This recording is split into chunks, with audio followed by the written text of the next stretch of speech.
Баршаңызға сәлем, қымбатты менің көрермендерім, каналыма қош келдіңіздер. Сіздермен бірге Ләйләгүл. Бүгін мен сіздерге үй жағдайында сиырдың етінен донер жасап көрсететін боламын. Ал келесі видео рецепте мен сіздерге өте пайдалы және де өте оңай жолмен дайындалатын борщтың рецептімен бөлісетін боламын. Сондықтан қазірден каналға тіркеліп, қоңыраушаның белгісін басып қоюды ұмытпаңыздар. Ал ендеше бастайық. Ең алдымен донерімізге картошка фриді дайындап аламыз. Ол үшін мен 5 дана картошканы алдым және де әрқайсысын соломка тәрізді тураймыз. Достар, фастфуд орталығынан қыруар әжептәуір ақшаға донерді сатып алғанша, одан да үй жағдайында өзіңіздің үйіңіздегі бар ингредиенттерден осындай дәмді донерді сіз де жасай аласыз. Сондықтан видеоны соңына дейін мұқият қарап, дәл мен жасаған әдістермен сіздер де жасап көріңіздер. Мінекей біз барлық картошкаларымызды турап алдық. Енді пергамент қағазы төселген противенімізге салып, дәміне қарай тұзымызды және де азғантай мөлшерде сұйық майымызды көз мөлшермен қосып, барлығын жақсылап араластырып, алдын ала қызып тұрған пеште 170 градуста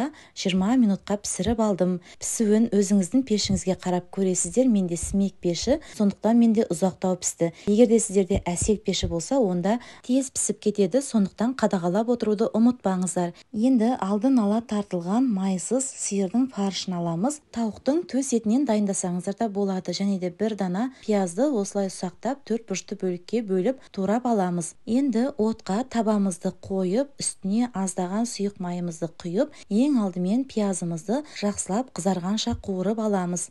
Достар, сіздерге менің видеом ұнап жатқан болса, онда кері байланыс ретінде лайктарыңызды басып қойды ұмытпаңыздар. Енді фаршымызды саламыз. Барлық қажетті ингредиенттерді видеоның астындағы описание бөліміне жазып қалдырып кетемін. Сол жерден оқып қарай аласыздар. Фаршымызды жақсылап қуырып алғаннан кейін татымына қарай тұзымызды және де бұрышымызды қосып, жақсылап бір қабат араластырып, үстіне кішкене аздаған мөлшерде суымызды құйып, баяу отта пісіріп аламыз. Мен 2 ас қасық мөлшерінде су құйдым және 7-10 минут шамасында баяу отта бұқтырып пісіріп алдым. Енді келесі салмасын дайындаймыз. Ол үшін мен 3 дана қияр және де 3 дана қызанақты жақсылап жуып, соломка тәрізді турап алдым. Міне сол уақыт аралығында біздің фаршымыз және де фриіміз барлығы пісіп дайын болды. Мінекей осылай соломка тәрізді ұзынша көлемде барлығын турап аламыз. Қиярды тұздалған қиярмен алмастырып дайындасаңыздар да болады. Ешқандай айырмашылығы жоқ,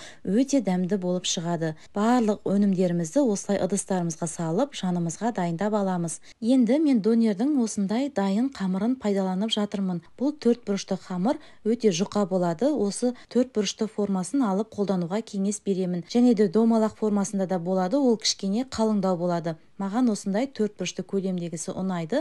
Ішінде осындай 2 штук қамыр болады. Оны ортасынан бөліп 4 штук қамыр дайындап алдым. Мен 2 лаваш пайдаланып жатырмын. Сонда менде 8 дана донер шығады.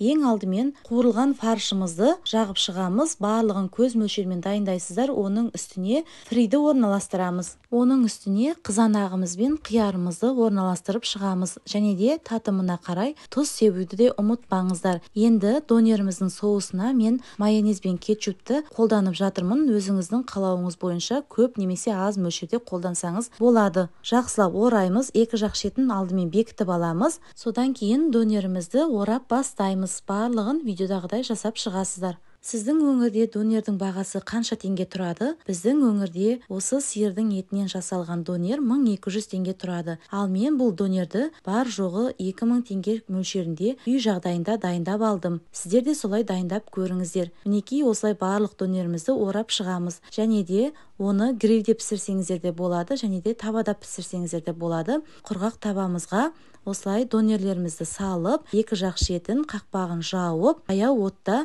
қызарғанша пісіріп аламыз.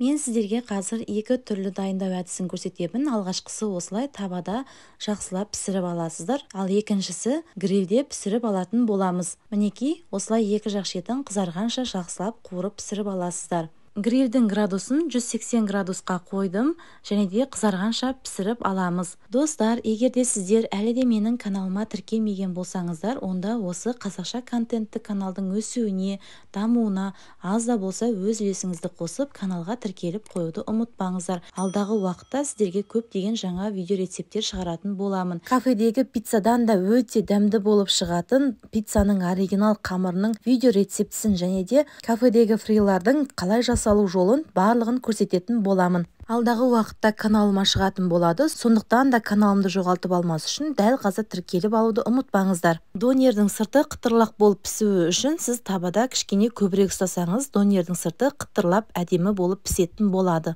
Мінекей, біздің донеріміз дайын болды. Өте дәмді және де сочный, ішіндегі өнімдері өте көп, молынан салынған донерді сіздер де үй жағдайында дайындай аласыздар. Баршаңызға рахмет, ас болсын. Сіздермен бірге Ләйләгүл. Пока-пока.